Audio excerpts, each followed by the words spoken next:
Hello, my name is Joseph Jeon. I'm professor of English at the University of California, Irvine. I'm also the director for the Center for Critical Korean Studies here at UCI, and I'm pleased to be your host for this wonderful Korea Foundation event. So on behalf of the Korea Foundation, it's my great honor to introduce to you one of my very favorite writers, Min Jin Lee. I want to leave plenty of time for our conversation, so I'll keep this brief.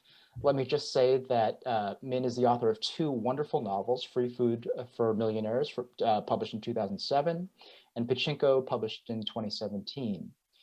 By her own admission, Min writes very slowly, and this is because her process is extremely detailed, painstaking, and time-consuming. She does extensive research on her topics, not only by reading all the relevant writing on a given subject, but also by doing extensive ethnographic interviews with people with firsthand knowledge on the topics that she wishes to explore.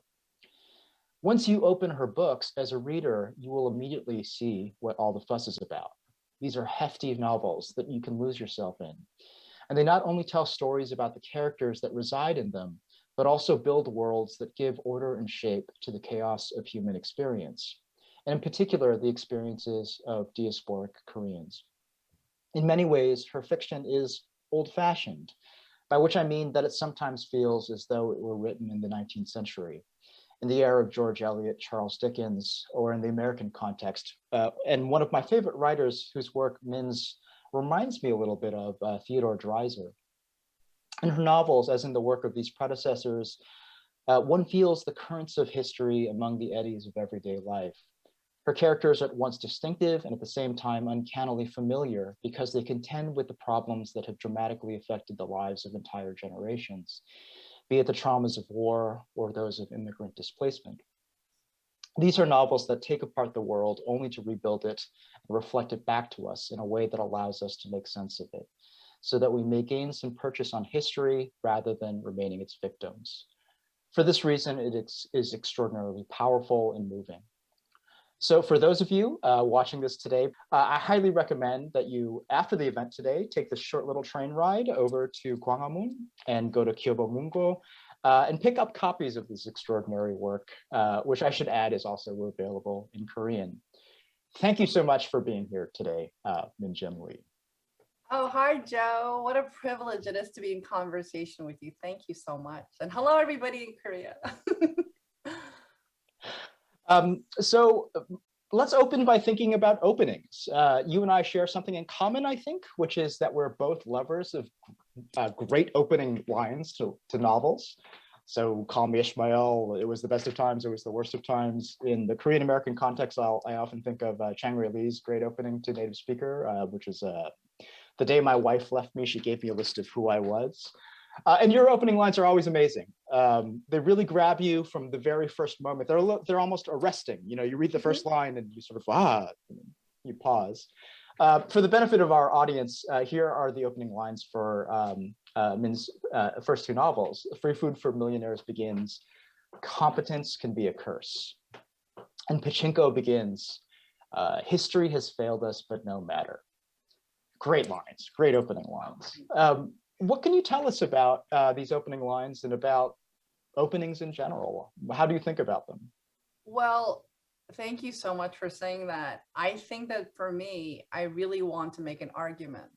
And I think that that's something that's like a weird thing for me to say, but I'm also a professor of writing. And I always tell my students, I really want to know the thing that only you can say. And by the time I create my first sentence, I know exactly what I want to say. And I wanted to talk about the fact that history has failed ordinary Korean people. So I was just going to put that out there. And I wanted to know if you would agree with me by the end of the book. So I'm trying to prove something. And about competence can be a curse. I wanted to argue that Koreans around the world are so encouraged to be competent as a baseline. And that is a very difficult thing, to be just competent. But if you are very competent in so many things, it can be almost detrimental because you start forgetting what you really care about. So I was trying to make both those arguments. And for my next book, I also have a big first line because I need to figure out what I care about. If I don't have a big question that I care about, I don't think I could really stay with a project for such a long time. And as you know, I take such a long time. At what point does the first line come to you? I mean, is it the first thing you write, or is it, you know, the last thing you write, or is it just you wake up one day and you think, ah, that's the line? Or I think that the first thing that I know is that I have a question. I have a really, really big question. So my question for my next book was, what do Koreans care about more than anything else in the whole wide world? And I was like, I have to answer that question. Why? Because I wanted to create my third novel as part of a trilogy of what I think as one Korean American person of what the Koreans mean to me. Now, you may disagree with what I think, but my third book, the question was, what do Koreans care about more than any other thing? And after having interviewed now thousands of Koreans around the world, my answer is education. I really believe that Koreans care about education. And I have not met one single Korean around the world, whether it's Germany or Brazil, who will tell me that they don't care about education. They have very strong feelings either way and things in the middle. So I wanted to write a novel about that. So I do have a sentence and I will share it when the book comes out. I was thinking about asking what that sentence is, but then the idea that I would have to wait however long to read the second sentence and the third might be too much for me. So I'm pleased to wait.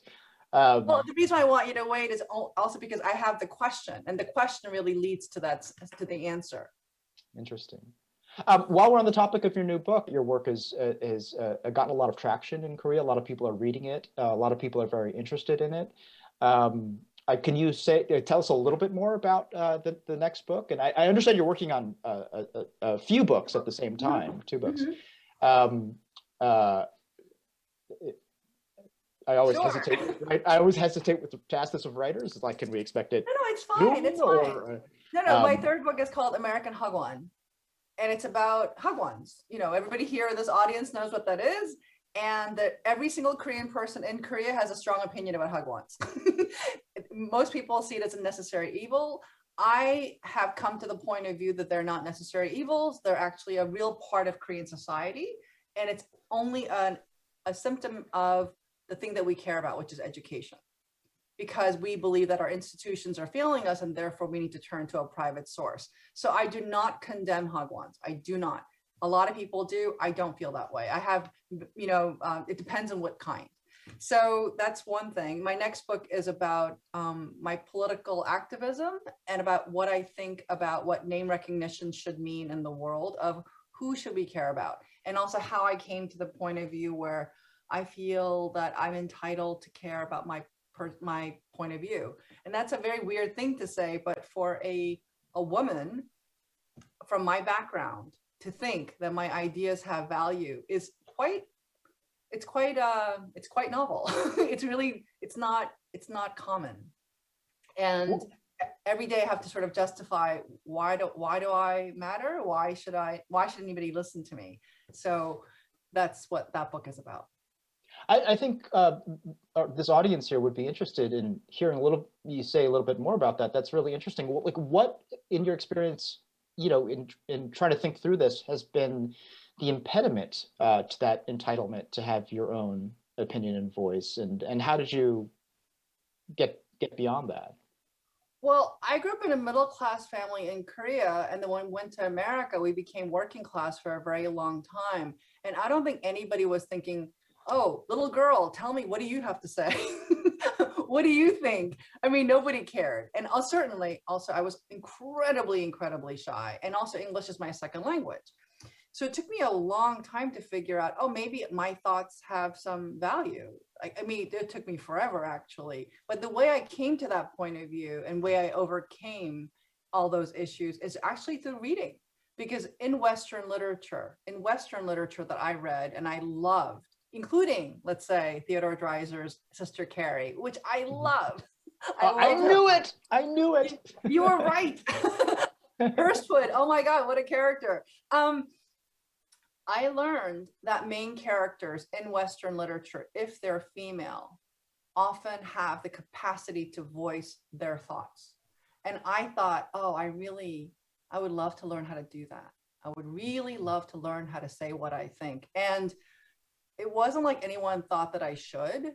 Nobody was asking me to do it. I wasn't encouraged, but I really wanted to matter. And I realized in the West, if you want to matter, you have to know how to talk. So I have spent, golly, all my life learning how to talk better. It's hard to believe that you struggled with it because I find you incredibly articulate. So thank you. It's a lot of lessons. I guess this is a related question, and this goes back to your process into the interviews. So you've stated, in the past that your work focuses on Korean people and that Korean American people, Korean diaspora people, and that you are extensive research, including lots of ethnographic interviews.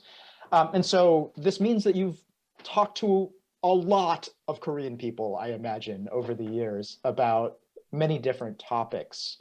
I wonder if you could sort of step back from that and tell us about these experiences and what you've gained from these interviews, what has surprised you, what you've learned from them. Obviously, I know that you're always sort of looking for something related to the project that you're working on, but maybe more generally, what have you learned from these experiences?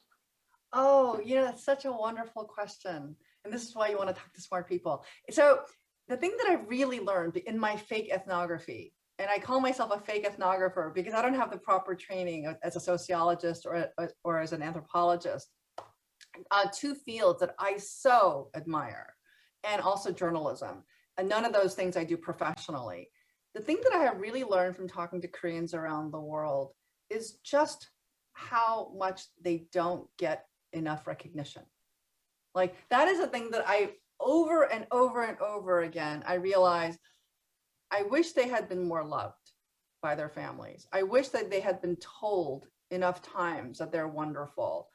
I wish that they had been given more of what they deserve, because what I see is their struggle, their effort, their wish to be understood, and they're not by the majority.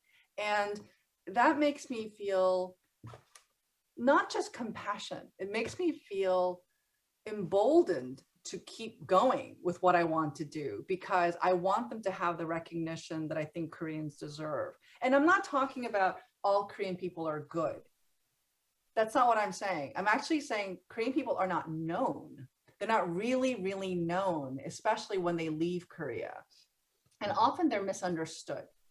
And the people that I get to talk to, and I'm privileged to speak to the people who agree to speak with me, and whether they're undocumented Koreans or whether they're the CEOs, and I've interviewed Korean billionaires, like the whole range of Koreans, over and over again, I feel like they deserve more compassion. And that makes me feel really sad. It really does, because I think, why don't they get a break? Like, I wish that there's some way I could give them what they need.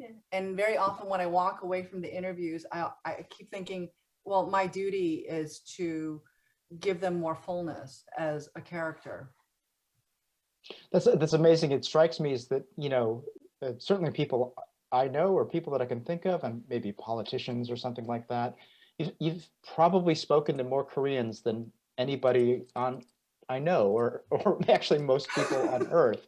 And it's kind of an extraordinary thing. And there's something about your novels where that kind of richness of experience is really reflected. I mean, I said earlier that they feel like worlds. They feel like the novels themselves feel very populated. They often have many characters, of course, right? But it feels like there's a lot of different things going on from different directions, right? That there's a kind of cacophony in them. So I don't know if you have a response to that, but or we could just leave it as my appreciation of the writing. Oh, that means so much to me, because I love the cacophony. I love being inside of a train in Korea. Like when I'm in Seoul and I'm inside of a train in Korea, I'm such a weirdo because I stare at everybody and I think, oh, look at all their different faces. There's so many different Korean faces. And I love them. I love the eyes, I love the noses and the ears. And I'm looking at people's chins and people are thinking like, why is that tall lady looking at me? I'm looking at you in admiration. So I hope that's useful. And, you know, it makes me feel really sad when I even hear Korean people saying things like, oh, well, you know, he's a Korean dad or he's a Korean mom and that's just like a Korean family thing to do. And I always want to say, no, you are making a generalization about us. And that is not to our benefit. It's actually to our detriment. Because in my having spoken to thousands of Koreans at this point, I realized there is no Korean father. There is no Korean mother. We're actually just mothers and fathers. And we're really different. And in Korea, you would never hear anybody saying, well, you know how Koreans are. Like, you wouldn't have that generalization. So the thing that I always plead with people is if they can just stop making generalizations about ourselves. I have a question about generalization actually here on my list, and I'm realizing I'm going to have to kind of rephrase it. One of the things I really like about your work is, and actually just from talking to you for a little bit now, that I really like about you is that you're really blunt and you really get to the point very quickly. I really like that. I really like that. So the question about generalization in your novels is that another part of that, the thing that I like is that, I mean, I do think that you're kind of brave about not necessarily generalizing irresponsibly in the manner of like stereotype or something like that. But I think your work is really interested in getting at types and tendencies, so that there's characters that you recognize beyond, you know, like their status as discrete individuals or whatever. And, you know, maybe this is going sort of back to the previous conversation about the sort of 19th century quality of it. It feels very sociological, right?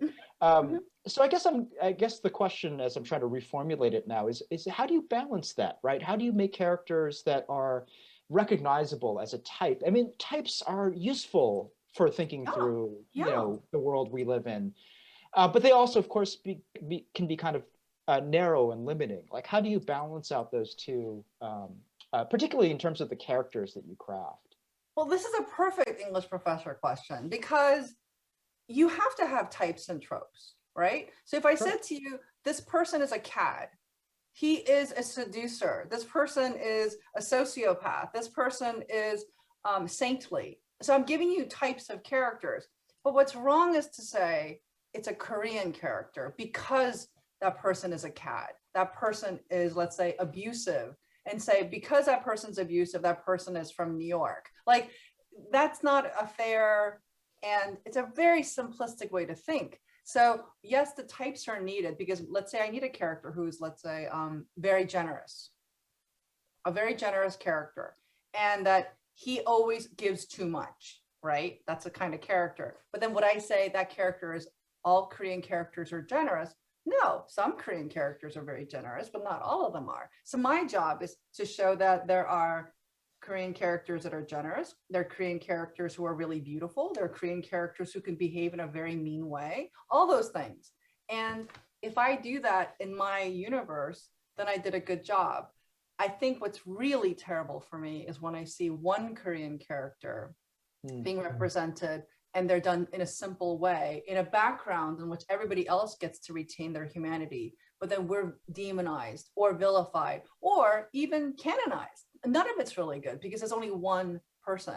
So my job is to actually populate it with, like, if there was a prostitute character, ideally I would rather have two. If there's a minister character, I'd like to have 2 or 3, because then way I can say that's a good minister, that's a bad minister, rather than saying all ministers are bad. And I choose religion specifically because it's a theme and a subject that's so important for Koreans around the world. So I address that as well.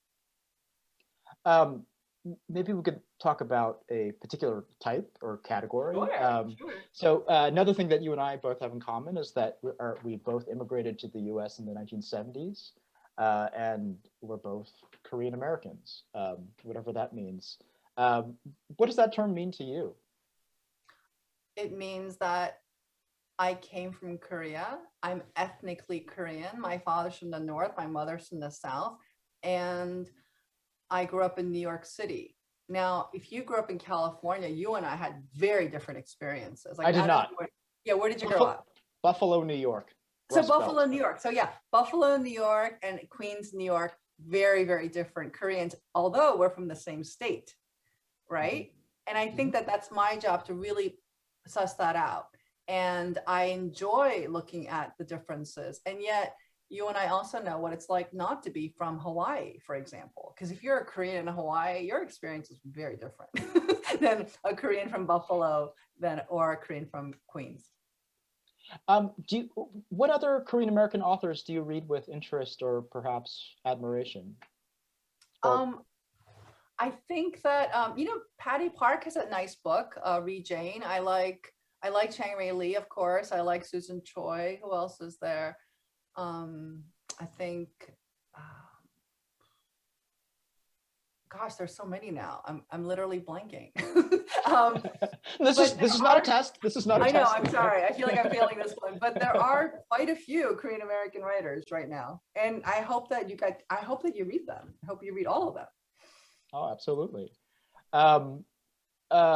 Maybe this may be easier to kind of get at this issue by talking about a specific example. And we were talking about this film before when we were getting ready to come on and do the formal interview. But we both had strong reactions to Isaac Chung's Minari, and something else we have in common is that we both interviewed him recently in the wake of that. It was a film that had a big impact in Korea as well. So I think many people are just sort of curious about what you thought about the film.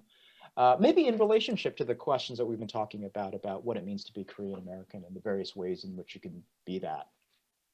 You know, what I really loved about Minari, and it's a film that I much admired, is not necessarily the acting. I think the acting was fine, but I really loved the writing and the direction and the story that Isaac was trying to tell. I think Steven Yeun did an outstanding job, but Steven Yeun's character and his family, it's a very specific kind of Korean.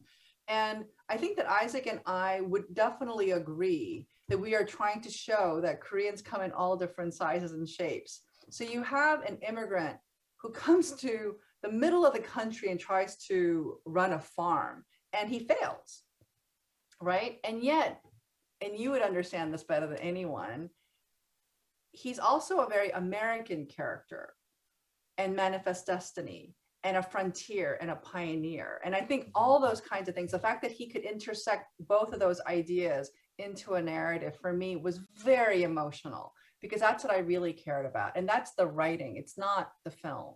And the fact that the film is getting the attention that it deserves, that's really terrific. But I hope that people understand that that type that Isaac was reaching for was something that came a lot of his study of literature. And also it pertained to his personal life too. So that was very meaningful. Yeah. I mean, I think when I spoke to him, he actually brought up Willa Cather, which I thought that made a lot of sense to me. And right. it really opened up dimensions of the film that I really maybe initially didn't think of. It also felt very like Faulkner, like, the sort of the burning barn and, the sort of wacky characters from the regional wacky characters. Well, I think My Antonia makes perfect sense, because Willa Cather's My Antonia is her take on the Czech immigrants who came to the West and how they were able to assimilate. So the fact that Isaac is thinking about that makes perfect sense to me. We're running to the end of our time, but I wanted to ask a couple of questions about your career in general that I guess that are in some ways addressed to the concerns of emerging writers, people that are interested in doing what you do. I find the story of how you became a writer really inspiring and really kind of amazing, beginning somewhat later in life, not having majored in creative writing or anything like that, no MFA. Would you mind just retelling that story for our audience today? Sure. I went to law school and I studied history in college. And then I quit being an attorney in 1996. And then I published my first book in 2007, which means that it took me 11 years of very serious study and writing in order to just come out with a book. The upside of that delay is that I'm very proud of my work. The downside is that I had nothing but humiliation and suffering during those 11 years. And also money, like it was hard to lose all that money. And it was really hard. And there was one point in our marriage, my husband and I, where he lost his job and I didn't make enough money to support us. And we had to think about health insurance. And these are the issues that writers have to deal with. So when I deal with my beautiful, young, hopeful students, I always tell them, if you want to be an artist, please keep a low overhead. Please don't spend too much money. And I want you to honor your goals, but also I'm not going to sugarcoat the fact that it's really difficult. Like I always feel for writers around the world because it's such an unstable and it's a very difficult profession. So this interview is going to be broadcast at Dongdaemun Design Plaza. Again, one of my favorite areas in Seoul, and an area in which there's a lot of very creative young people working in various different endeavors, whether it's fashion or whatever. And I guess in that spirit, and I guess this is a follow-up to the previous question, I assume you get asked about this all the time, right? It's like, what is your advice for young writers? But I wonder if you could say that, answer that question specifically in regard to young Koreans. Koreans that are creative people that may be walking around the audience right now. If you can speak directly to them, like what advice would you give to not just young writers, but also young people in Korea that are interested in some kind of creative art and participating in some kind of creative art? This is such an important question because one of the reasons why I wanted to write my next novel is because I'm so concerned about what's going on in Korea. I see how young people are studying so hard for the Suneung, and then they're so disappointed when they don't get the results that they want, or if they don't go to the right college. And I see the heartbreak in families. And then I also see how people are studying to become civil service officers and trying to get more security in life. And that life is so difficult. So you can spend most of your youth studying for a job and an idea that you think will bring happiness. And the thing that I really want to encourage you is to really see that you have value beyond your external assessments. That is so difficult to believe in because I think the larger culture keeps saying you're only what you achieve if you're successful. And this is what I want to tell you. All the people who didn't care about me when I didn't have a book, and all the people who care about me after, if they're the same person, that's a very different kind of friend in my life. So please surround yourself with people who really love you for who you are, not for what you accomplish. That's one. And two, if you are choosing a creative endeavor, whatever that may be, I really encourage you to honor your very, very specific vision. That's going to take courage, but I encourage you to do it because that's what I really want to see. The only thing that you could do that I could never do, that Joe could never do. In the same way, I would want Joe to do only what Joe can do. So I'm rooting for you and I believe in you. And I really hope that you can hold that somehow, that you have value today. Thank you so much for that. That's really amazing. That's remarkable. Oh. So I guess I want to end and it's also very heavy. So maybe I'll end on a kind of light note. I saw a tweet of yours again. I was trying to channel your intense preparation. So I did Min Jin Lee level intense preparation. And I You're saw so impressive, Joe. I hope I didn't say anything stupid. No, it was really pleasurable. I really enjoyed it. But I saw a tweet, I believe, of yours about you sitting behind BTS at the Met. It went viral, yes. And so I guess I just, whether it's BTS or, Parasite or Squid Game, do you follow Korean culture actively? Do. Is there anything that you want, is there anything that strikes your fancy that you wanted to say something about? Oh, I really loved, first of all, it was so cool to sit behind BTS. I was kind of like, wow. And they're so attractive. And I have to say this, and maybe everybody says it, but I want to say it, is that they handled themselves so beautifully in a very difficult situation for very young men. And I thought, if my son behaved that well, I would be really proud. So all the mothers of BTS, I'd just be like, one. And yes, I do follow Korean culture. I have seen all of Squid Game and it was really fun. And I love Parasite. I think Bong Joon-ho is a genius. And I'm so glad he made that film. I had the opportunity to meet him and he's so brilliant.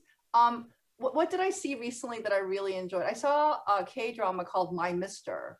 And I don't know what the translation would that be, but I really enjoyed that because it had a kind of kindness that I don't see in work of that category. So I really admired My Mister. Do Korean films and dramas, do they inform your work at all? I mean, is that part of your process, or is that more sort of like maybe osmosis? I think I watch it because I think it's culture. So yes, it probably does affect me by osmosis, but I really do turn to a lot of academics who do very serious research because I want to get it right as opposed to a point of view. So if you think about it, I'm kind of derivative. Like I want to say that, like I'm a novelist, but in some ways I'm derivative because I'm taking in all this information and then I'm creating something. So it's original, but I couldn't have written Pachinko without having read, I don't know, like 60 academic works at least, and having talked to thousands of people and then somehow create, 490 pages. So I can say for certain that all those characters are mine, and yet they do come from an external world because I wasn't there in 1890. I wasn't. I mean, I'm old, but I'm not that old. So.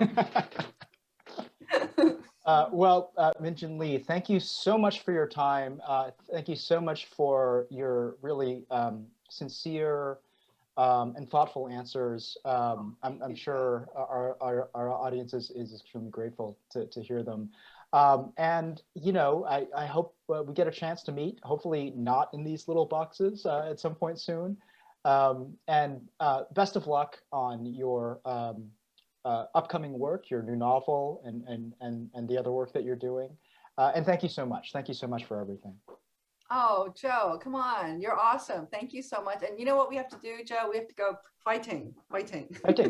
Did you hear that fighting is now in the OED, in the Oxford English Dictionary? As it should be. I love taking this Korean and this American expression and then turning it, Koreanizing it, and then it goes amazing. Right back into the OED. And I realized we make a difference.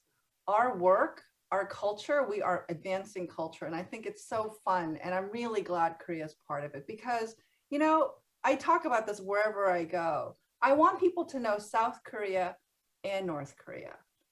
And we don't even know North Korea. We know one person, but we don't know enough about South Korea as well as all the Koreans around the world. And I think we're kind of fun. I agree. I very much agree with that.